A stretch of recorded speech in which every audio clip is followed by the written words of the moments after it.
कि रख हौसला वो मंजर भी आएगा, प्यासे के पास चलकर समंदर भी आएगा, थक कर ना बैठे मंजिल के मुसाफिर, मंजिल भी मिलेगी और मिलने का मजा भी आएगा। नमस्ते दोस्तों, जोहार, मैं निमित सर आप सभी का अभिषेक चक्रवर्ती यूट्यूब चैनल में हार्दिक स्वागत करता हूं। क्लास 12 के स्टूडेंट की डिमांड को देखते हुए 13 और 14 फरवरी को होने वाले आर्ट्स, कॉमर्स और साइंस वाले बच्चों के लिए इंग्लिश कोर के एग्जाम के लिए viral top 30 exam related important MCQ type question लेकर आया दोस्तों। ये सारे के सारे क्वेश्चन बहुत ही इंपॉर्टेंट क्वेश्चन है, जिसे मैं वेल एक्सप्लेनेशन के साथ समझाने वाला हूं और आप लोग इसको टेस्ट की तरह समझिएगा और सारे बच्चे लास्ट में स्कोर बताइएगा कि आपके टॉप 30 में कितना स्कोर हुआ। ठीक है, तो जल्दी से वीडियो को लाइक कीजिए, जमकर शेयर कीजिए। ठीक है, और शुरू से अंत तक वीडियो में बने रहना है और जो ही बच्चे अभी तक चैनल को सब्सक्राइब नहीं किए जल्द सब्सक्राइब कर लीजिए ताकि एक एक नोटिफिकेशन सबसे पहले आप तक पहुंचे। तो चलिए दोस्तों, बिना देरी वीडियो को शुरू करते हैं। पहला क्वेश्चन आज का क्या पूछा गया है कि in note making we should avoid dash. ठीक है, नोट मेकिंग आप सभी पता होना चाहिए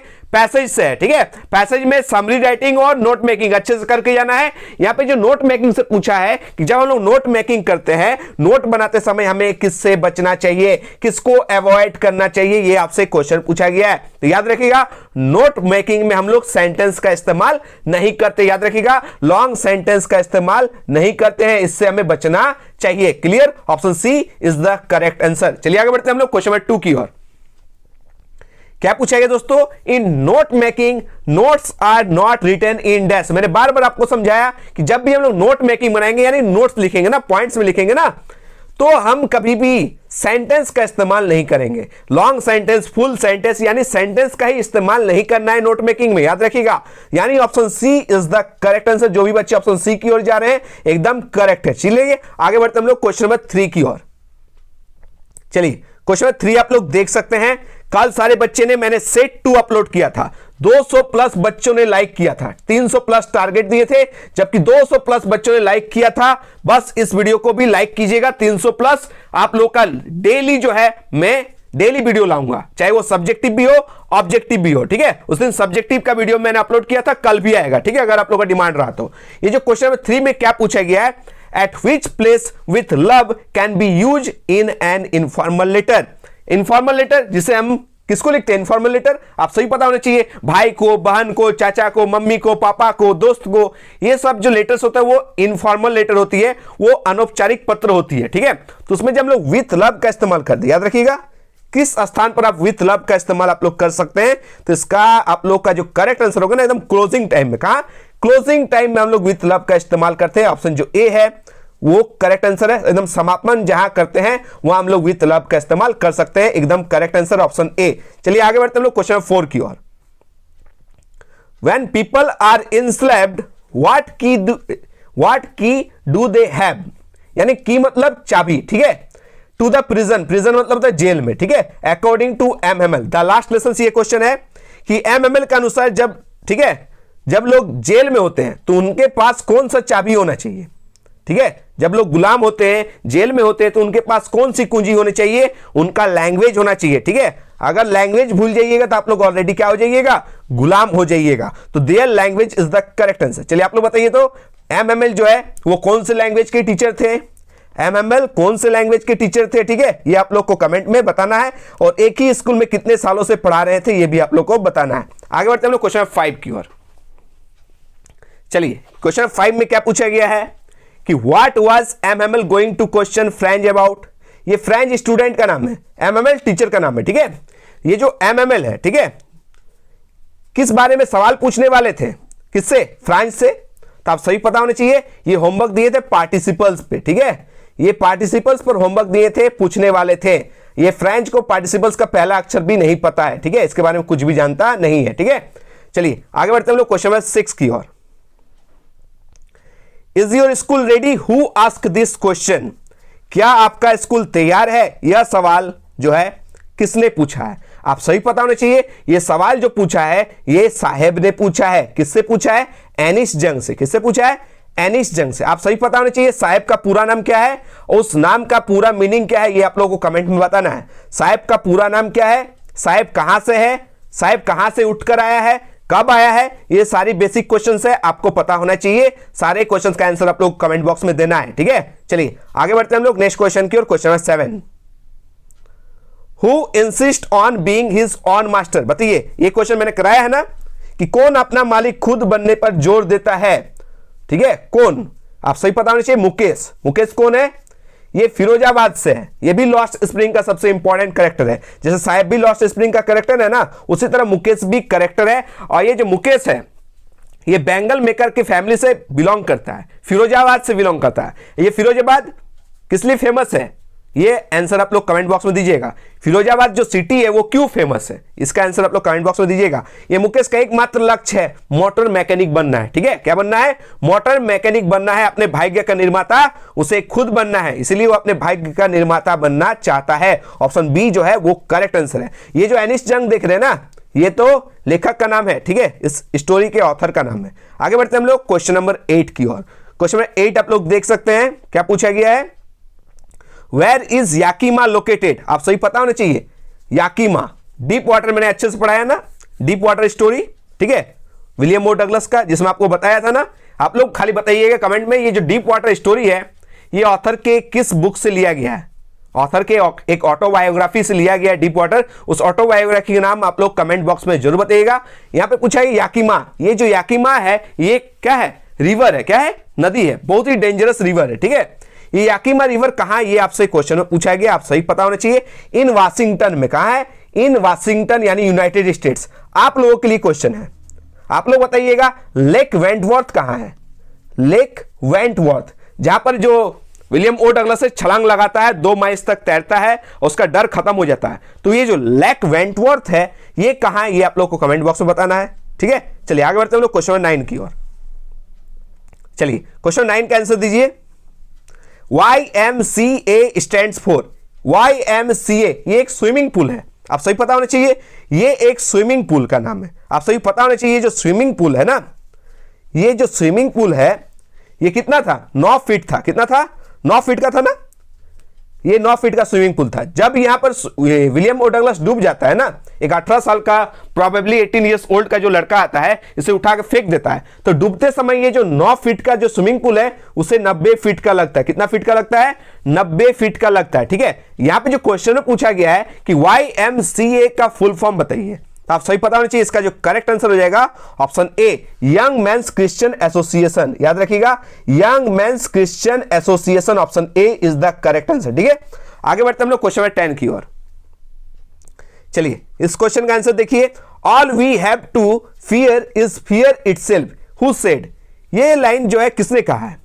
all we have to fear is fear itself. ये जो लाइन है, ये जो स्टेटमेंट है, ये किसका है? ठीक है, ये जो है फ्रैंकलिन डी रूजवेल्ट का है। ठीक है, यूएस के उस टाइम प्रेसिडेंट थे और इनके फ्रेंड कौन थे? विलियम ओ डगलस। याद रखिएगा, इनके एडवाइजर भी थे, प्रमुख सलाहकार भी थे और फ्रेंड भी थे। याद रखिएगा, क्वेश्चन पूछा जा सकता है। आप लोग बताइए ना, विलियम ओ डगलस किन 2 सब्जेक्ट में ग्रेजुएट किए हैं? विलियम ओ डगलस, ये क्वेश्चन ऑलरेडी जैक बोर्ड में पूछा गया। विलियम ओ डगलस जो है वो किन 2 सब्जेक्ट में ग्रेजुएट किए हैं? ये आंसर आप लोग कमेंट बॉक्स में बताना, क्योंकि मैंने ऑलरेडी कराया हुआ है। चलिए आगे बढ़ते हम लोग क्वेश्चन नंबर 11 की ओर। क्वेश्चन नंबर 11 आप लोग देख सकते हैं, क्या पूछा गया? The name of the iron masters daughter was dash. ठीक है, ये जो आयरन मास्टर की जो बेटी है, आप लोग पढ़े होंगे द रेड ट्रैप स्टोरी, जिसमें पैडलर सबसे इंपॉर्टेंट कैरेक्टर है। ये पैडलर जो है ये कौन था? एक वेगाबॉन्ड था, एक आवारा था। ये क्या करता था? रेड ट्रैप सेलर था, यानी रेड ट्रैप चूहेदानी बेचा करता था, छोटा मोटा चोरी करता था, भीख भी मांगता था। तो ये चोर को एक अच्छा इंसान में बदल देती है। कौन? आयरन मास्टर की बेटी।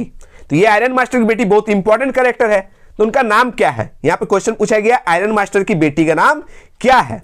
तो इसका करेक्ट आंसर हो जाएगा ऑप्शन नंबर बी। याद रखिएगा, Edla Wilmenson is the correct answer. कर लीजिएगा याद, option B is the correct answer.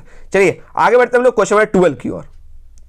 क्या पूछा गया दोस्तों कि गांधी जी एंड राजकुमार शुक्ला, आप सही पता होना चाहिए, दोनों सबसे इंपॉर्टेंट कैरेक्टर है इंडिगो चैप्टर का। कौन सा चैप्टर का?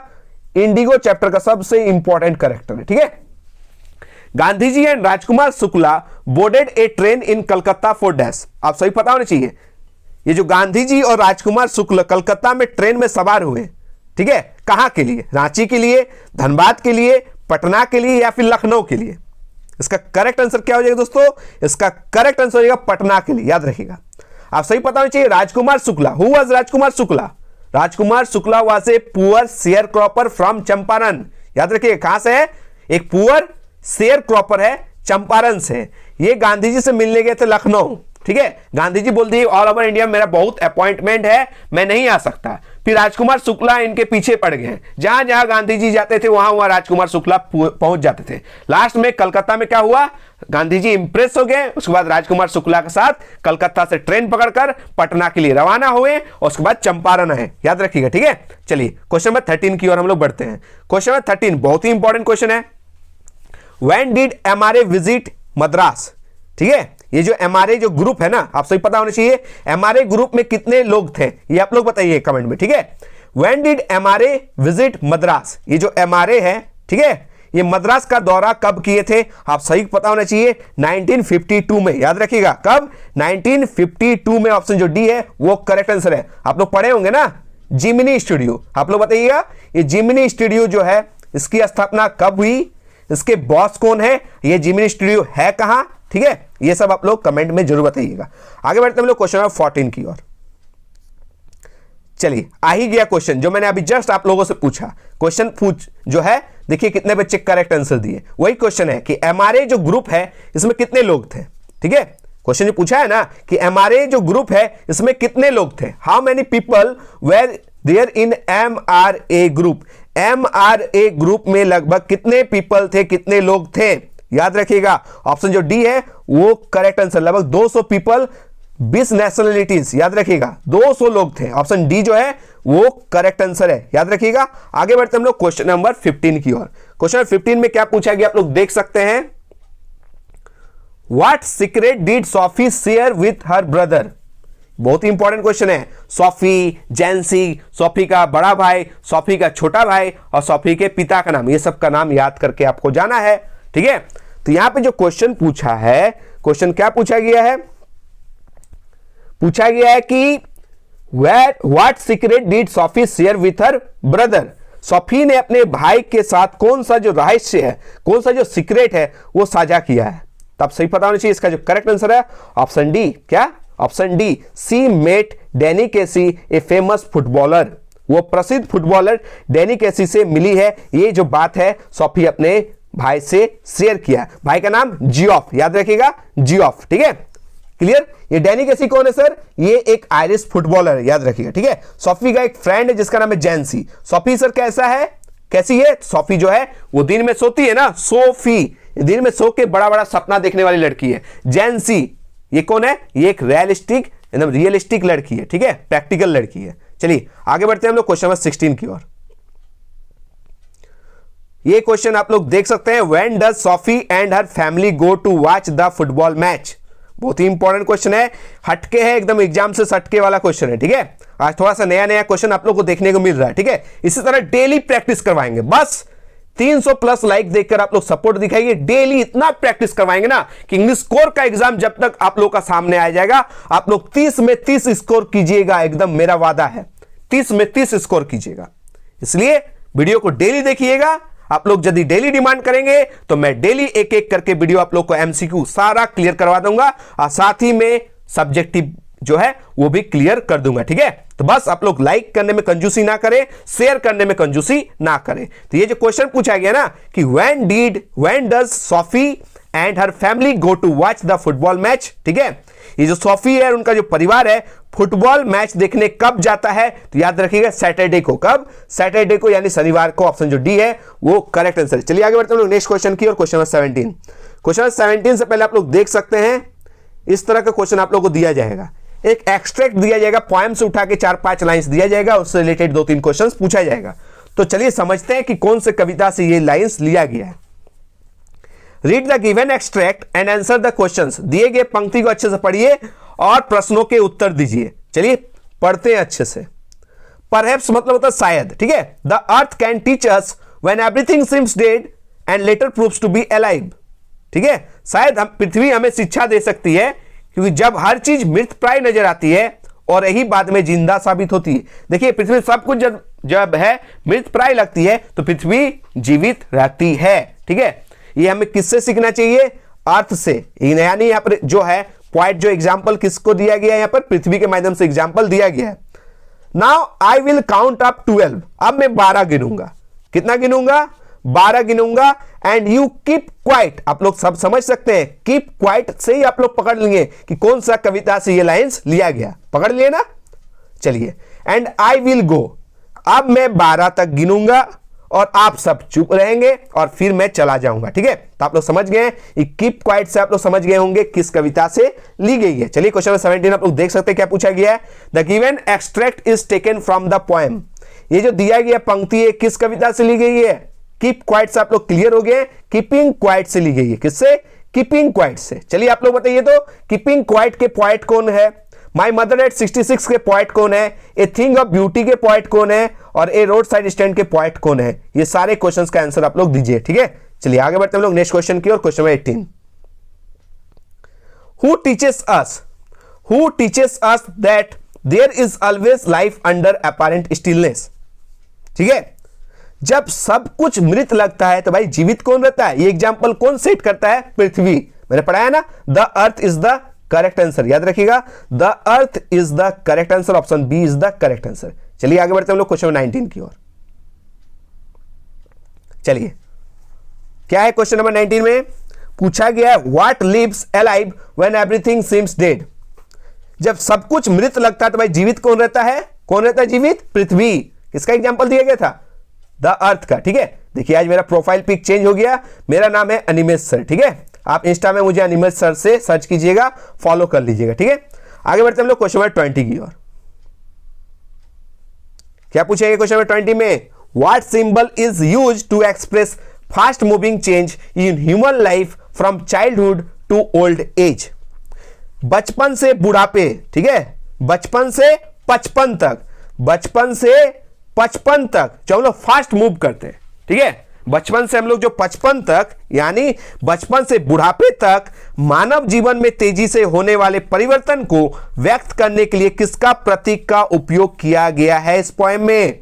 आप सही पता होना चाहिए, इसका करेक्ट आंसर हो जाएगा sprinting trees. My mother at 66 से ये क्वेश्चन पूछा गया, स्प्रिंटिंग ट्रीज का एग्जांपल सेट किया गया यहाँ पे, option B is the correct answer. ठीक है, आगे बढ़ते हैं हम लोग क्वेश्चन नंबर 21 की और जो बहुत ही इंपॉर्टेंट क्वेश्चन है, आपके एग्जाम में एकदम छपने लायक क्वेश्चन है, एकदम ये क्वेश्चन एकदम डेफिनेटली पूछा जाने वाला क्वेश्चन है।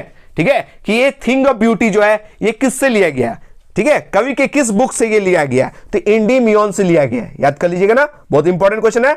ए थिंग ऑफ ब्यूटी किससे लिया गया है? एंडीमियन से लिया गया, option A is the correct answer, याद कर लीजिएगा। क्लियर, आगे बढ़े हम लोग क्वेश्चन नंबर 22 की ओर आगे बढ़ते हैं। क्वेश्चन नंबर 22 क्या पूछा गया है? What is a road side stand in poem A road side stand. ठीक है, ये जो ए रोड साइड स्टैंड में ए रोड साइड है क्या? ये जो कविता है ए रोड साइड स्टैंड, तो इसमें रोड साइड स्टैंड है क्या? ये आपसे क्वेश्चन पूछा गया। रोड साइड स्टैंड एक तरफ का समझ लीजिए बाबा का ढाबा। ठीक है, एक सेट बना दिया गया, रोड साइड में एक शेड बना दिया, उसमें ओल्ड हाउस में क्या किया? एक घर है, पुराना सा घर है, इसमें शेड लगा के यहां पर एक दुकान खोल दिया। ठीक है, यानी बाबा का ढाबा है, यानी ऑप्शन जो बी है वो एकदम करेक्ट आंसर है। ठीक है, ए शेड आउटसाइड ए रोड साइड ओल्ड हाउस, यानी रोड साइड के सामने एक पुराना सा घर के आगे एक शेड बना के एक दुकान चलाया जा रहा है, जिसे बाबा का ढाबा कहा जाता है, ए रोड साइड स्टैंड कहा जाता है। इस ए रोड साइड स्टैंड में क्या क्या बेचा जाता है सामान, ये आप लोग कमेंट बॉक्स में जरूर बताइएगा, क्योंकि जब सब्जेक्टिव टाइप का क्वेश्चन आएगा तो ये क्वेश्चन एकदम शामिल करेंगे, ये पूछा गया क्वेश्चन है। आगे बढ़ते हैं हम लोग क्वेश्चन नंबर 23 की ओर। Who had sent that first day cover and when, बहुत ही इंपॉर्टेंट क्वेश्चन है, बहुत ही इंपॉर्टेंट क्वेश्चन है, बुक 2 का क्वेश्चन है। द थर्ड लेवल पढ़े होंगे आप लोग, द थर्ड लेवल। ठीक है, यहां पे जो क्वेश्चन पूछा गया है फर्स्ट डे कवर किसने भेजा और कब भेजा, तो यहां पर कब तो कहीं भी दिया नहीं गया, कब मतलब डेट यहां पर दिया हुआ ना साल्टो, तो ये दिया है किसने? सैम। सैम कौन है?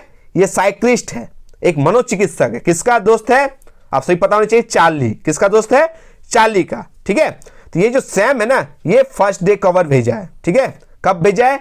1894 में। सर ये सैम कौन है? ये चार्ली का दोस्त है, एक मनोचिकित्सक है, और ये भेजा 1894 में, याद रखिएगा, ऑप्शन जो डी है वो करेक्ट आंसर है। चलिए आप लोग बताइए चार्ली का वाइफ का नाम क्या है? चार्ली का वाइफ का नाम क्या है, ये आप लोग कमेंट में जरूर बताइएगा। आगे बढ़ेंगे हम लोग नेक्स्ट क्वेश्चन की ओर, क्वेश्चन नंबर 24। क्या पूछा गया दोस्तों? बहुत ही इंपॉर्टेंट क्वेश्चन है, चैप्टर 2 से ये क्वेश्चन पूछा गया। Who wanted a photograph of himself holding in the gun and standing over the tigers carcass. कौन बंदूक थामकर बाघ के लाश के ऊपर यानी शव के ऊपर, ठीक है, खड़े होकर अपनी तस्वीर खिंचाना चाहता है। ठीक है, आप लोग याद रखिएगा, ये एक ब्रिटिश ऑफिसर है, द दुराई। कौन? The Durai is the correct answer. Sir थोड़ा सा समझा दीजिए, मैं समझा देता हूं। ये द दुराई आया था, ठीक है, क्या करने? बाघ मारने, बाघ का शिकार करने। लेकिन राजा का सख्त जो है आदेश दिया गया था कि मेरे अलावा अगर प्रतिबंधपुरम राज्य में कोई एक पत्थर भी मारेगा बाघ को तो उसका सारा संपत्ति जब्त कर लिया जाएगा। क्या कर लिया जाएगा? जब्त। उसके बाद तो बाघ पर कोई पत्थर भी नहीं मार रहा था। उसी टाइम आ गया द दुराई, ये एक जो है ब्रिटिश अफसर है, लेकिन इसको मना कर दिया गया। क्या मना कर दिया गया? कि आप शिकार नहीं कर सकते, महाराजा का सख्त ऑर्डर है। तो ये दुराई जो बोल रहा है, ठीक है भाई शिकार मत करने दो, ठीक है, हम विदेशी हैं, हम बस क्या करेंगे? फोटो लेंगे, अब फोटो लेकर अपना देश में दिखाएंगे कि हम भारत में बाघ मारे हैं। ठीक है, तो इसको फोटो भी लेने नहीं दिया गया, इसको फोटो भी लेने नहीं दिया गया। इसके वजह से जो महाराजा का प्रतिबंधपुरम राज्य जो है वो संकट में आ गया। उसके बाद महाराजा क्या किया? 50 डायमंड रिंग्स भेजा, 50 डायमंड रिंग्स भेजा, 3 लाख रुपया उस टाइम के जमाने में द दुराई के वाइफ को। किसको? द दुराई के वाइफ को भेजा गया। और महाराजा बोला कि जाओ उनको दिखाओ कि ये 50 डायमंड रिंग्स में जो जो रिंग्स पसंद आए 2-3 दे देना। लेकिन जो है ब्रिटिश ऑफिसर का लेडी जो है वो 50 की 50 डायमंड रिंग्स रख लेती है। ठीक है, लेडी है ना, सारा का सारा 50 डेज चेंज कर करके पहनेगी। ठीक है, तो दुराई इज द यहां पे करेक्ट आंसर। ठीक है, ये चाहता था बाघ के लाश के ऊपर खड़े होकर बंदूक लेकर फोटो खिंचवाना। ठीक है, option A is the correct answer. चलिए आगे बढ़ते हैं हम लोग क्वेश्चन नंबर 25 की ओर। Which programme was the author Tishani Doshi a part of? बहुत ही इंपॉर्टेंट क्वेश्चन है। ठीक है, कि लेखिका जो है तिसानी दोषी किस कार्यक्रम में हिस्सा ली थी? आप सही पता होना चाहिए। स्टूडेंट्स ऑन आइस प्रोग्राम, याद रखिएगा कितने सालों से चल रहा था? 6 सालों से। ठीक है, जियोफ ग्रीन इसकी अध्यक्षता कर रहे थे। ठीक है, चलिए option C is the correct answer. कहां की यात्रा? अंटार्कटिका की यात्रा। ठीक है, अंटार्कटिका कैसा कंटिनेंट है? दुनिया का सबसे विंडीएस्ट, कोल्डेस्ट एंड ड्राइएस्ट कंटिनेंट है, याद रखिएगा। ठीक है, चलिए क्वेश्चन नंबर 26 की ओर कंप्यूटर जी प्रस्थान करें। क्वेश्चन नंबर 26 क्या पूछा गया है कि which means of transport did the writer use to reach Antarctica? ठीक है, ये जो राइटर है तिसानी दोषी अंटार्कटिका पहुंचने के लिए कौन कौन से ट्रांसपोर्ट का इस्तेमाल की थी, परिवहन का? तो आप सही पता होना चाहिए। 100 आवर्स का ट्रेवल की थी। कितना घंटा ट्रेवल की थी? 100 आवर्स। पहले कार से, फिर एरोप्लेन से, फिर शिप से, जहाज से। द एकेडमिक सोकाल इसका नाम है जहाज का, जो एक रशियन रिसर्च शिप है, याद रखिएगा, जो एक रशियन रिसर्च शिप है। ठीक है, यानी तीनों का इस्तेमाल की थी, यानी इसका करेक्ट आंसर हो जाएगा all of these. Computer ji option D को लॉक कर दिया जाए। ठीक है, आगे बढ़ते हम लोग क्वेश्चन नंबर 27 की ओर। क्या पूछेगा दोस्तों क्वेश्चन नंबर 27 में कि हु वाज हार्ली? बहुत ही इंपॉर्टेंट क्वेश्चन है, एकदम हटके, एग्जाम से सटके है। Who was Harley in the story the enemy? ठीक है, द एनिमी स्टोरी में ये हार्ली कौन है? आज सही पता होना चाहिए। द एनिमी चैप्टर का सबसे important question, most important character, जिसका नाम है डॉक्टर सदाओ, जो एक जापानीज डॉक्टर है ना? डॉक्टर सदाओ जो एक जापानीज डॉक्टर है। इसी स्टोरी में एक नाम है हार्ली। ये हार्ली है कौन भाई? ये हार्ली कोई नहीं, ये एक प्रोफेसर है, याद रखिएगा, ये एक प्रोफेसर है। डॉक्टर कौन था? वो डॉक्टर सदाओ, याद रखिए। ठीक है, हार्ली कौन है? ये प्रोफेसर है। ठीक है, option C is the correct answer. ठीक है, चलिए आप लोग बताइएगा ना द एनिमी स्टोरी के लेखक का नाम। ठीक है, कमेंट में जरूर बताइएगा। आगे बढ़ते हम लोग क्वेश्चन नंबर 28 की ओर। Who stops Derry from going to meet mister Lamb? अब सही पता होना चाहिए। गोइंग प्लेसेस का 2 ही इंपॉर्टेंट कैरेक्टर है, एक है डेरी और एक है मिस्टर लैम। दोनों में क्या खूबी है सर? ये जो मिस्टर लैम है ना, ये जो है इनका एक जो टांग है वो युद्ध की वजह से उड़ गया था, इसलिए इसका एक जो पैर है वो टीन का है। किसका है? टीन का। सर डेरी एक 14 साल का लड़का है, जिसका आधा जो फेस है वो एसिड गिर गया था, जिसकी वजह से उसका आधा जो फेस है वो जल गया था। ठीक है, याद रखिएगा। डेरी कौन है? एक 14 साल का बच्चा है, जिसका एसिड गिर जाने की वजह से उसका जो आधा फेस है वो जल गया था। सर मिस्टर लैम कौन है? मिस्टर लैम जिसका बम धमाके की वजह से एक पैर जो है उड़ गया था, जिसकी वजह से इसका एक जो टांग है वो किसका है? टीन का है। यहां पे जो क्वेश्चन पूछा गया, who stops Derry from going to meet mister Lamb? Derry को मिस्टर लैम से मिलने जाने के लिए कौन रोकती है? तो याद रखिएगा उनकी मम्मी। तो ऑप्शन जो क्या है? His mother is the correct answer. ठीक है, आगे बढ़ते हम लोग क्वेश्चन नंबर 29 की ओर। कल ही मैंने पूछाया था ना कि जो ये मिस्टर लैम है ये अपने बगीचे में क्या उगाता है, एप्पल्स, जिससे वो क्या करता है, जेली बनाता है। कल बताया था ना, कल का सेट देख लीजिएगा जो बच्चे नहीं देखे हैं। कल मैंने मॉडल सेट 2 अपलोड किया था खुद से, आज ये मॉडल सेट 3 है। अगर इसमें भी 300 प्लस लाइक हुआ तो कल मैं इसी तरह मॉडल सेट 3 भी लेकर आऊंगा, ठीक है। चलिए क्वेश्चन नंबर 29 का आंसर दीजिए। क्या है क्वेश्चन नंबर 29 में? पूछा गया Bama talks about her experience on untouchability as a student of dash. Bama एक छात्रा के रूप में अस्पृश्यता यानी छुआछूत पर अपने अनुभव के बारे में बात करती है, ठीक है। कौन क्लास में थी? आप सही पता होना चाहिए, वो तब कौन सा क्लास में थी? क्लास 3, ठीक है, तीसरे क्लास में। ऑप्शन जो बी है वो करेक्ट आंसर, आप सही पता होना चाहिए। बामा को, ठीक है, किसने बताया कि शिक्षा एक ऐसा मार्ग है जो इस सब में जो है पाबंदी लगा सकता है? उनका भाई का नाम बताइएगा, बामा के एल्डर ब्रदर का नाम आप लोग कमेंट बॉक्स में जरूर बताइएगा। आगे बढ़ते हैं हम लोग आज का लास्ट और अंतिम question, question number 30। Who was Zitkala Sa? ये जितकाला सा कौन है? आप सही पता होना चाहिए, जितकाला सा कौन है? ये एक नेटिव अमेरिकन है, याद रखिएगा, एक नेटिव अमेरिकन है। Option C is the correct answer, ठीक है। चलिए आप लोग ईमानदारी से बताइए, आप लोग ईमानदारी से, एक एक बच्चा ईमानदारी से बताइएगा आज के ये क्वेश्चन में 30 में आप लोग का कितना स्कोर हुआ। इससे मैंने आप लोगों को पहले ही बताया था, टेस्ट की तरह समझिएगा, खुद से आंसर कीजिएगा और ये 30 में से कितना आंसर आप लोग करेक्ट हुआ, आप लोग एक एक बच्चा ईमानदारी से बताइएगा कि आपका 30 में कितना स्कोर हुआ, ठीक है। ये हमारे टेलीग्राम चैनल, ठीक है, यहां पर आप लोग ज्वाइन हो जाइएगा, ठीक है। आप लोग सबसे रिक्वेस्ट है, इस वीडियो का अगर थोड़ा सा भी हेल्पफुल लगा तो प्लीज इसको लाइक कीजिएगा, झारखंड के कोने कोने तक आप लोग शेयर कीजिएगा, ठीक है। मिलते हैं एक नए वीडियो के साथ, तब तक धन्यवाद, जय हिंद, वंदे मातरम।